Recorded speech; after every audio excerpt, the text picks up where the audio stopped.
नमस्कार शेतकरी मित्रांनो, स्वागत आहे तुमचं आपल्या कृषी बाजार भाव या यूट्यूब चॅनलवर। बघा शेतकरी मित्रांनो, आज रोजीचे महाराष्ट्रातील विविध जिल्ह्यातील कांदा बाजार भाव लाईव्ह या व्हिडिओच्या माध्यमातून आपण बघणार आहोत। तत्पूर्वी आपण चॅनलवर नवीन असाल व दररोजचे बाजारभाव अपडेट आपल्याला हवे असतील तर या चॅनलला सबस्क्राइब करा आणि या व्हिडिओला नक्की लाईक करा। चला तर व्हिडिओला सुरुवात करूया।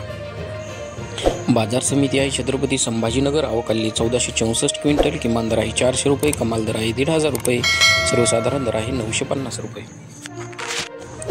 यापुढील कृषी उत्पन्न बाजार समिती आहे पुणे, अवकाली 5482 क्विंटल, किमान दर आहे 600 रुपये, कमाल दर आहे 900 रुपये, सर्वसाधारण दर आहे 1250 रुपये। यापुढील कृषी उत्पन्न बाजार समिती आहे पिंपळगाव बसवंत, अवकाली 18000 क्विंटल, किमान दर आहे 450 रुपये, कमाल दर आहे 2036 रुपये, सर्वसाधारण दर आहे 1500 रुपये। यापुढील कृषी उत्पन्न बाजार समिती आहे नागपूर, अवकाली 1000 क्विंटल, किमान दर आहे 600 रुपये, कमाल दर आहे 1800 रुपये, सर्वसाधारण दर आहे 1500 रुपये।